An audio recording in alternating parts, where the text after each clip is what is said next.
Hi, this is Dr. Gary. Welcome to our weekly tune-up this week. I just want to thank all of you for chiming in and giving me feedback. If you're on one of our regular mailing lists, which is emailed to you each week, where you sign up on our website at drgary.tv and receive these tune-ups through your email, you're one of the priority people that we listen to when I'm deciding what we're going to talk to. Many of your ideas I filter into these talks that we do every week, so we're kind of covering what's going on in your life out there. That's the whole purpose of this anyway.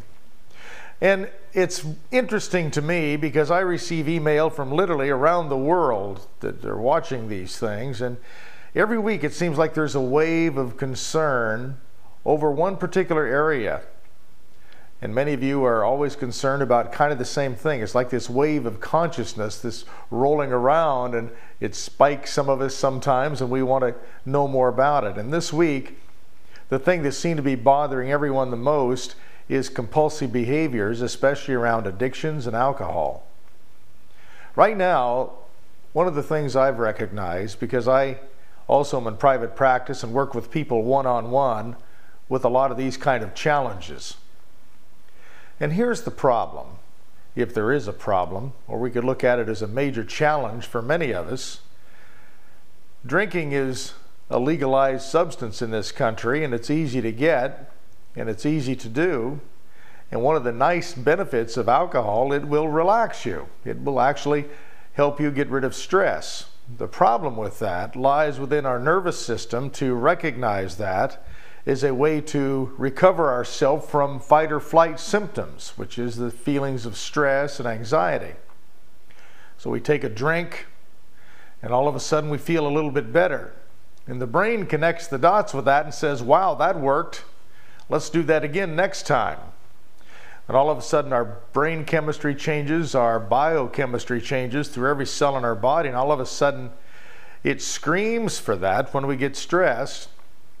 And then we start doing it a little bit more and a little bit more, and pretty soon some people are out of control with it. And if they're not out of control with it, many people are in denial about the severity of what they're doing with themselves. And one of the challenges is it is legal and it is acceptable socially, and most people keep from abusing it. However, there are a select few people that are somewhat addicted to sugar, and things that sugar create this little buzz in our system that cause us to also drink alcohol. So today, I just want to share with you a little bit of knowledge of how to manage this, because many times if you talk to someone about it, if you know someone that they're having a tough time with it, they're going to be in denial about it, and they're going to get mad at you because you're criticizing them, because actually you're attacking something that helps them cope with the stress that's in our life every day.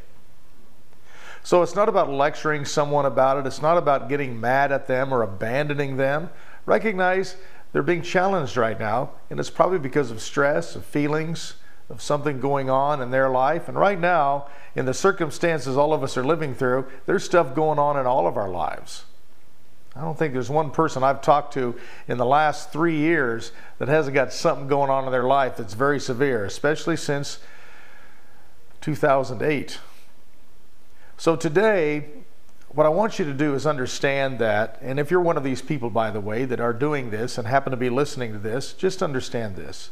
Right now, with what's going on in the world, with all the trauma and all the tragedies and the weather crises and the floods and the droughts and the emotional crises going on with people and the problems with money and real estate and homes and children, it's easy to fall off the wagon and just fall into this trap of taking care of your nervousness by compulsive behaviors, alcohol, or even drug abuse.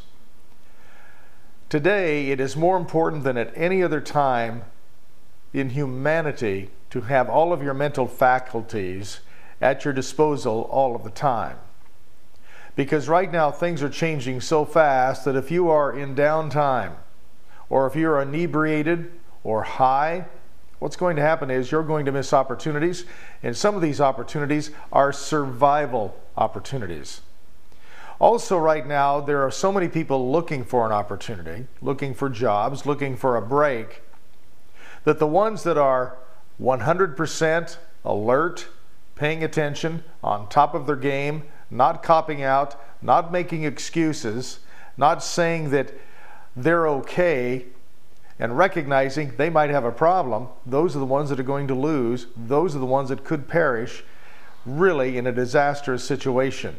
It's really important that all of us today understand that our mental capability, our ability to be focused, our ability to be on top of our game all the time has much to do with our ability to survive scary economic times, health crises, family crises, and dealing with our children.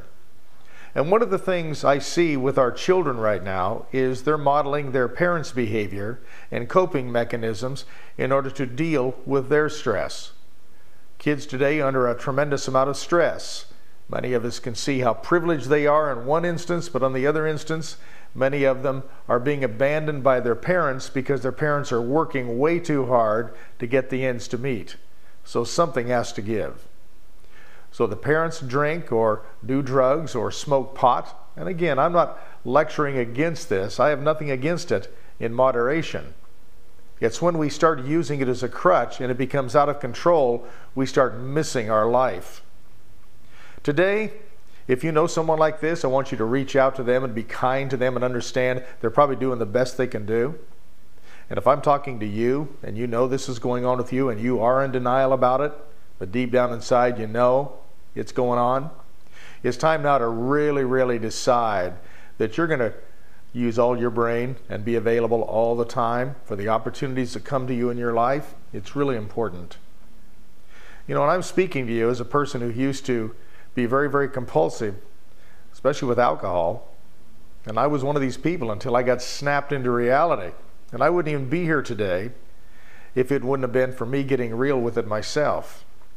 So today, do what you can do to help yourself or others, and understand lecturing and being mad isn't going to work.